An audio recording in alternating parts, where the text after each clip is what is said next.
And you're right, just as so that mute trumpet is a it's a wonderful but dangerous instrument, the mute trumpet. It can at times sound like a crying baby or a Yeah. very sarcastic teacher from Peanuts.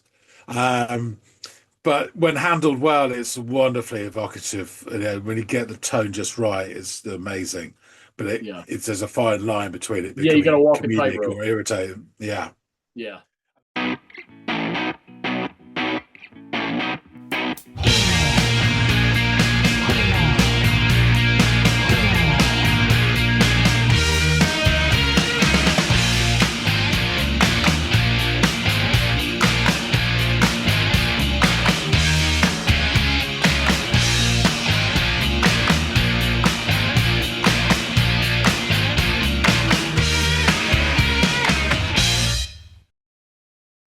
Hey, good morning, good afternoon, good evening, whatever time of day it is and whatever part of the world you reside. I hope you're doing well out there. Welcome back to another episode of the Audiophiles. I'm Andy, that's John, and today we are going to be digging into a song of John's choosing that I'm going to go off and check out and come back and discuss in detail with the man himself.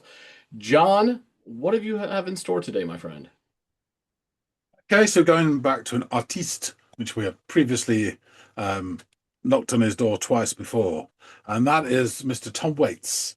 Oh, okay, excellent. Yeah, I've the Tom Waits experience on the channel has been fun for me because I think similar to your experience and evolution, uh, I didn't really, I wasn't drawn to Waits. I respected him, appreciated him, but his voice was a bit polarizing for me. I'm growing to actually kind of enjoy it when it's used in the right setting with the right song and subject matter. So what do we have today by the man? So we have a song called Closing Time. Okay. Well, I didn't know that he was the original writer of the semisonic song Closing Time. One last call for alcohol, so finish your whiskey or beer. That song?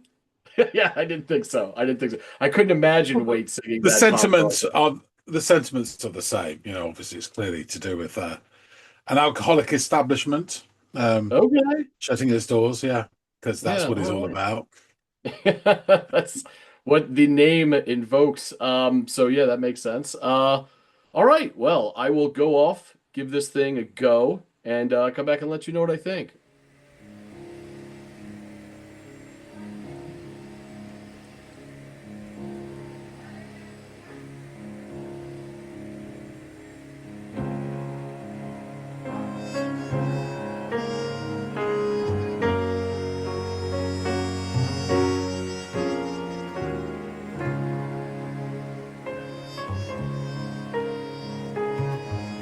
Ooh,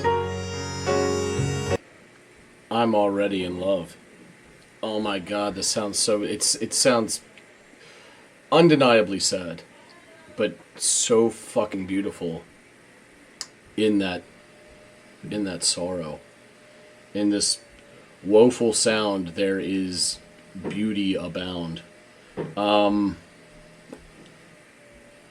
yeah, even this imagery, even that I'm looking at right now, like matches so much this sound. This, and the name is wildly apropos too. This sounds like a song that would come on as you're, nursing that last glass of whiskey or scotch or whatever, your choice of poison is, and you're thinking,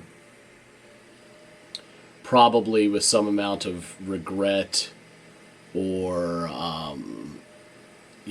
this feeling of like what could have been. It's really effective. And that mute on the end of the trumpet adds that kind of that higher registered sound of sorrow, while the dum, dum, dum, the sort of like purring of the upright bass beneath the surface and the plaintive motions of the keys. And I think I'm catching these sort of slightly elongated string notes in the mix as well. All of it is this just beautiful but incredibly melancholic sound that is just speaking to me for whatever reason. So yeah, I'm going to try to just shut up and let this one wash over me like that last glass of scotch.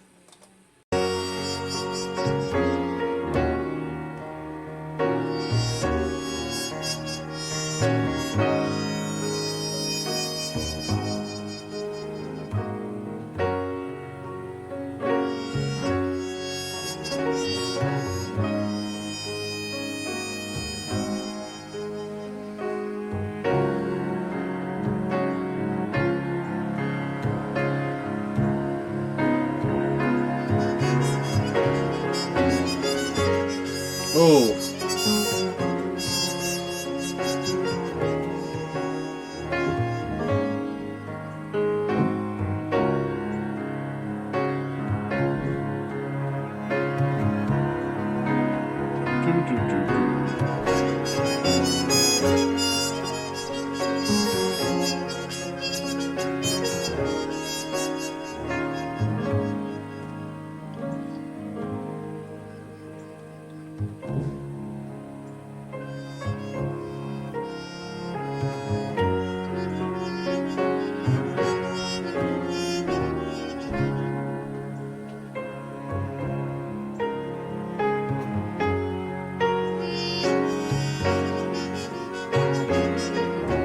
god damn.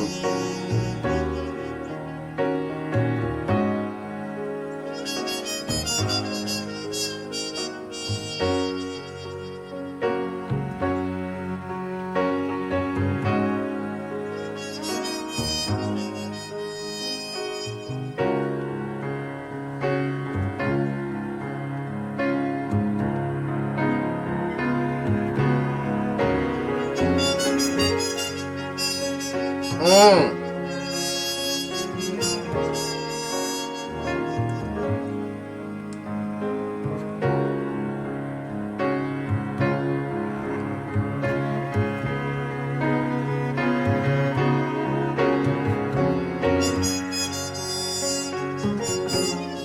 Mm.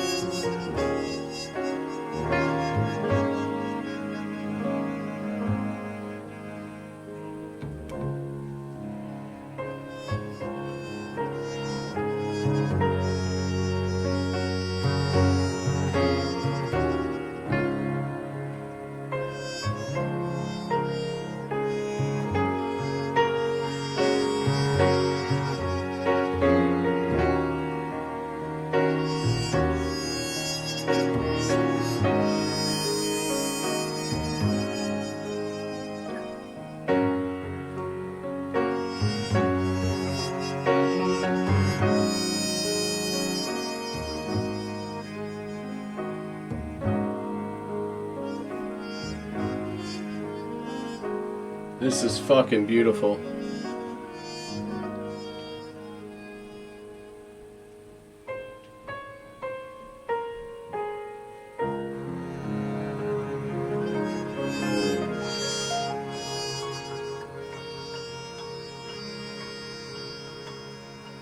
Oh, that tinkling on the goddamn keys.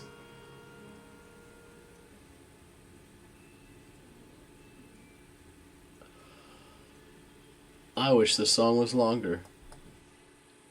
Oh my god.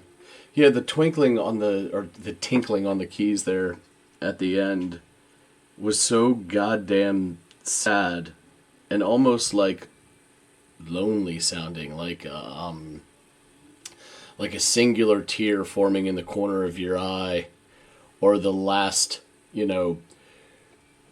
drip of whiskey as it rolls down an otherwise empty glass. This, feeling of you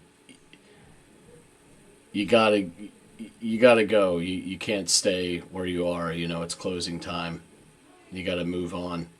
But this song just sounds like the soundtrack of ruminating over past transgressions or what ifs or the loss of this or that.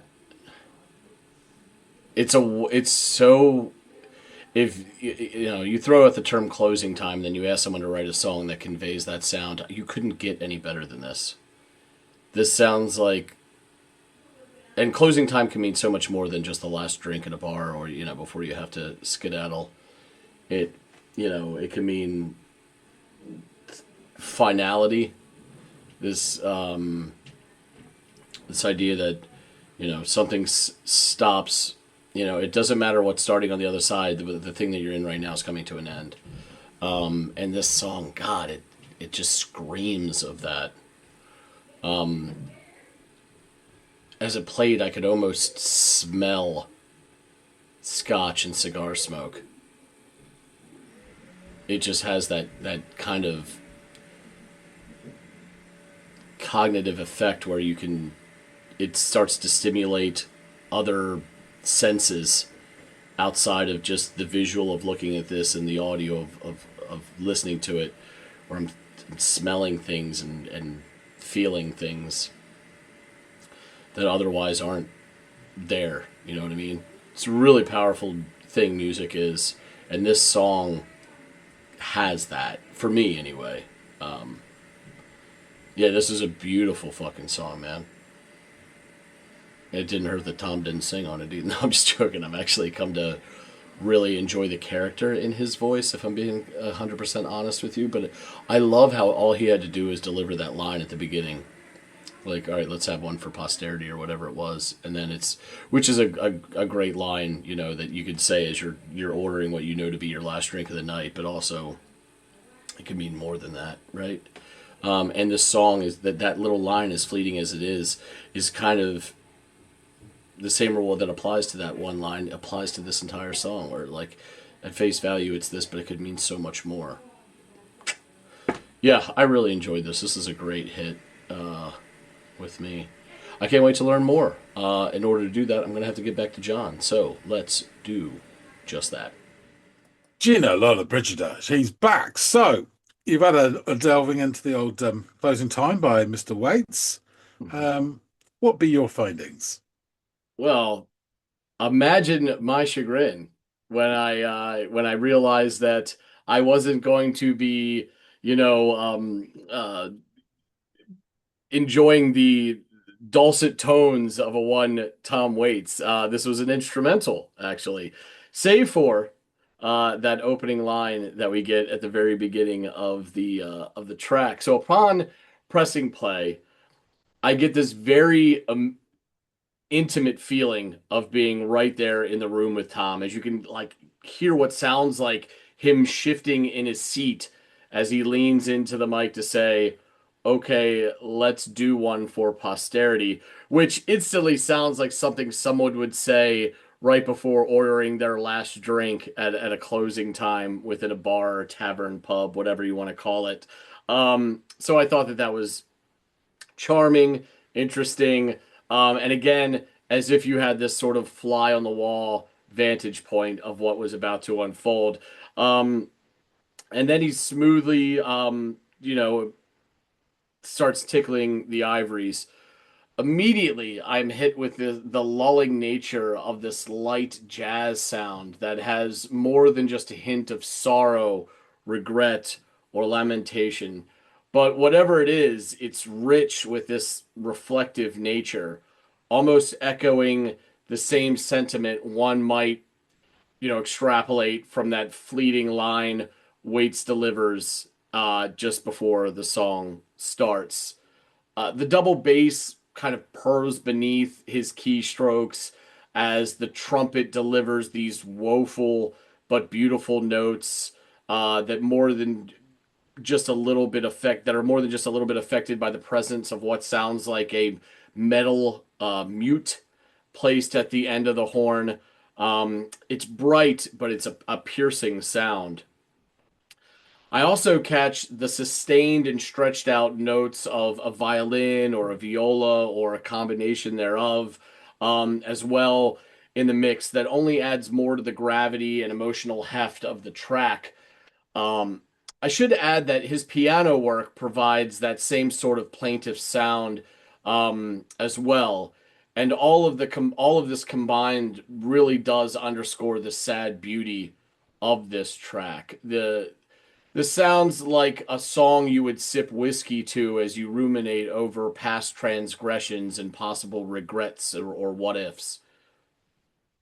That little tinkling bit that he performs on the keys toward the very end of the song is so utterly sad, like the formation of a singular tear in the corner of one's eye, or the last drop of scotch that rolls down the edge of your otherwise empty glass, lonely and finished.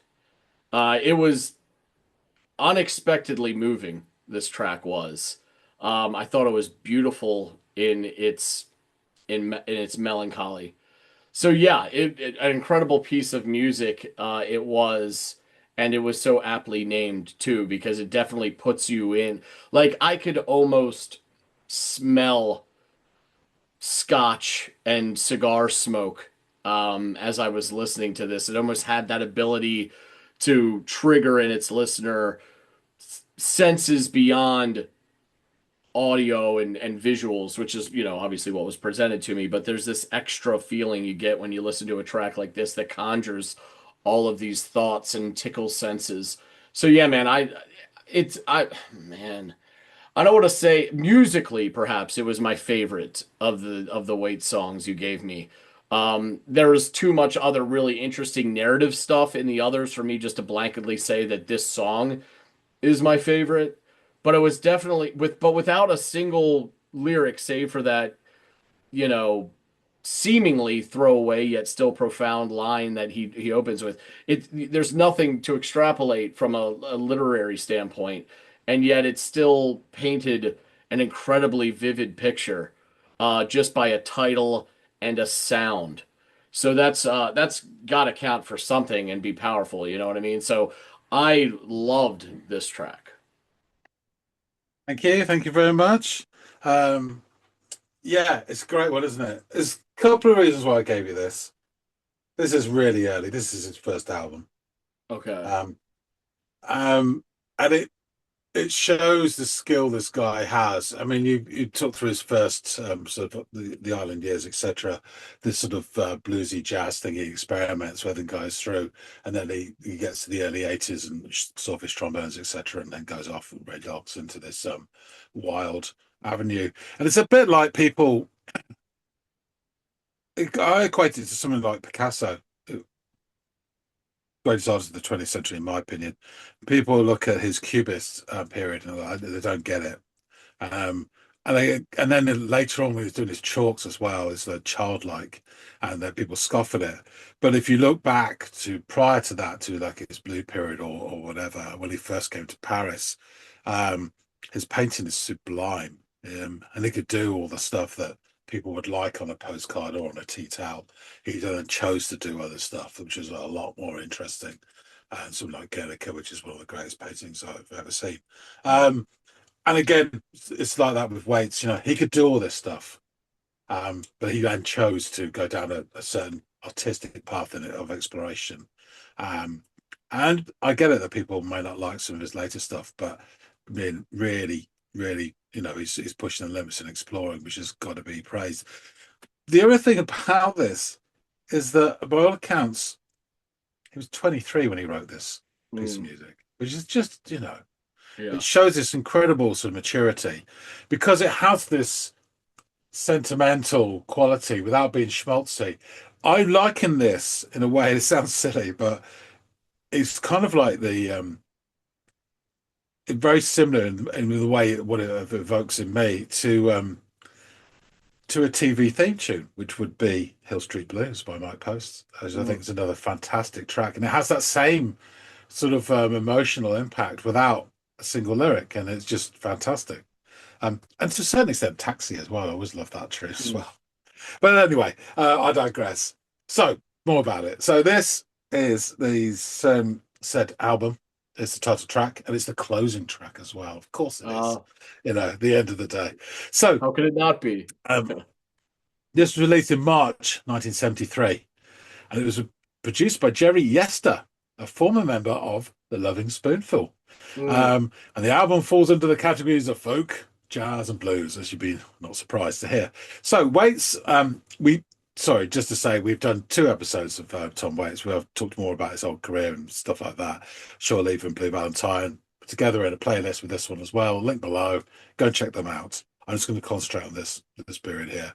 So Waits have been playing in the Troubadour in West Hollywood very occasionally, and also he played at the Heritage Club, which was a coffee bar during the day in San Diego, which we all know means Whale's vagina, um, true. where he also worked as a doorman. And that's apparently where he initially picked up his ear for dialogue and stuff, was working as a doorman and hearing these people. And of course, he's obsessed with nightclubs and the seedy side of life, etc. Yeah. So in 72, he moved to LA to sort of concentrate more on his career, and he performed more frequently at Troubadour. And that's where he was spotted by a certain Mr. David Geffen. And he was singing a track which is the preceding track to this on the album called Grapefruit Moon, which apparently absolutely floored Geffen. And within a month, he was signed with Asylum Records, which Geffen had just set up. Um, so the main recording sessions for Closing Time took place in the spring of 72 at Sunset Sound Recorders in Hollywood, California, where Buffalo Springfield, Joni Mitchell, Neil Young, and the Doors had previously recorded. So there'll be some good sort of vibes in the building, I think. The sessions took a total of 10 days. Both Waits and Yester wanted to record during the evening.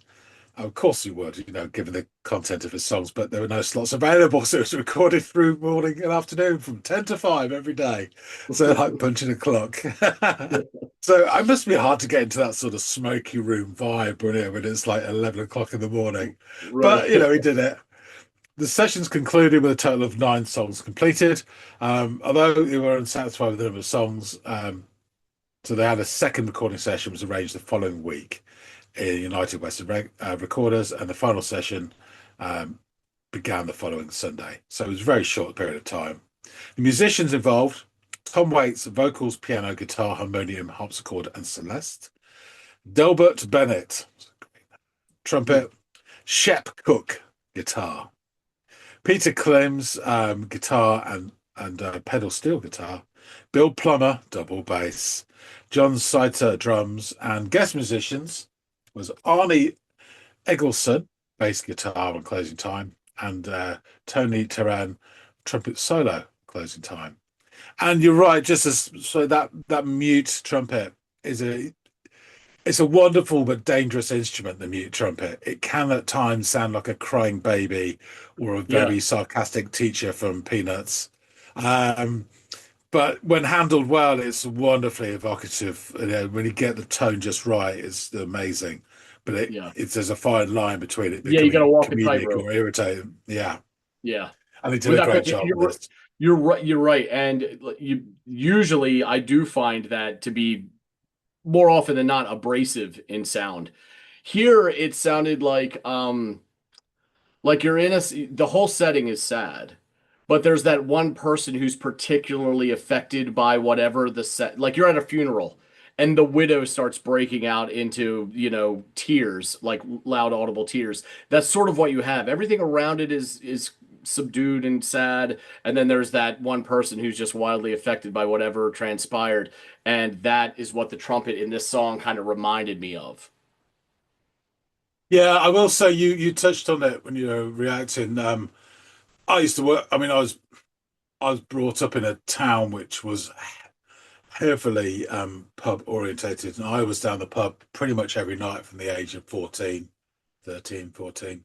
And I was tall, so I got away. I used to order all the drinks and all that from my mates, and would sit and learn the drinking culture, which may or may not be a healthy thing to do. And then I worked behind the bar when I was at college as well, and I loved the smell of a pub and the smell of the drip trays and the spilt beer and snakebite and black and also all the mixing in with the cigarettes and the ashtrays and all that. I was a smoker back then as well, so I didn't find it as repulsive as non-smokers would. So the whole thing together was a really strong, evocative smell of pubs or bars. Yeah. And you're right, they have atmospheres. And my social life from the age of 14 to 35 was sort of just spending, particularly that formative years from 14 to 18 before we went off to college, every night in the pub. And that was our social meeting point. Didn't have mobile phones, didn't have the internet, couldn't text anyone. You rarely called anyone. You just said pub, pub, and you'd meet at some point in the evening at the pub. Um, and that sort of that bittersweet realism with a guy, in the UK. Last orders, unbelievably early back then. It was like, you know, quarter to 11 or something, or 20 to 11. He'd start saying last orders and try to kick you out. So by 10 to 11, because it took about 10 minutes for a lot of people to leave the place. Yeah. But there's that bittersweet sort of realization that your evening of potential is now over. Um, and what you potentially hoped to happen probably didn't. But there's tomorrow night, and Yeah. you know, you can fall in love or fall into a fight or win big on the free machine, whatever your bent is. But there's possibilities again, sort of like starting from 7 the following evening, you'd be there, see what would happen. Yeah, and it is, and whether it's that sort of failed chance or something's gone, or just the regret you're going home if you're a bit older to an empty place, all of that sort of sentiment is within this. Yeah. And there is that sort of very sad thing of an empty pub and someone just sweeping the floor. There is a kind of, regret to it. But yeah, so it's, wonderful sort of atmosphere. So it says here, the title track, Closing Time, was the only song recorded in full in one go. And Yester later described the session as the most magical session I've ever been involved in. At Mm. the end of it, no one spoke for what felt like 5 minutes, either in the booth or out in the room. No one budged. Nobody wanted the moment to end. So they realised they'd done something decent. Yeah. Sounds Just to like say, it. the album cover, Closing Times art, was designed by Carl Schenkel. Schenkel's front cover art was inspired by Waite's own idea of how the album should sound. So he described how it should sound and he put it together. It depicts like Waite's leaning against a barroom piano, which is furnished with a shot of rye, a bottle of beer, cigarettes, an ashtray, and a small candle, and a blue pool table lamp above Waite's head. I think the composition of it kind of reminds, and the lighting, the use of light, reminds me of sort of Dutch masters painting style. But it is a photograph that's then been pissed Mm. around with, photographed by Ed Carif. Um, so Waits' first single, Old 55, was released a month prior to this album for promotion. Um, didn't really promote very well. The album didn't chart in the USA or the UK and received very little attention. It did a little bit in America, but absolutely probably zero in the UK. Yeah. However, over the years, its reputation and acclaim has grown. It has been certified gold for sales in the UK in 2012, so it's done all right. Um, in a contemporary review at the time, Rolling Stone praised it as a remarkable debut album and branded Waits a boozier, earthier version of Randy Newman, who Huh. similarly delights in rummaging through the attics of nostalgia. But the persona that emerged from Closing Time is Waits' own, at once sardonic, vulnerable, and emotionally charged. Um, AllMusic said that Tom Waits' debut is a minor key masterpiece filled with songs of late night loneliness.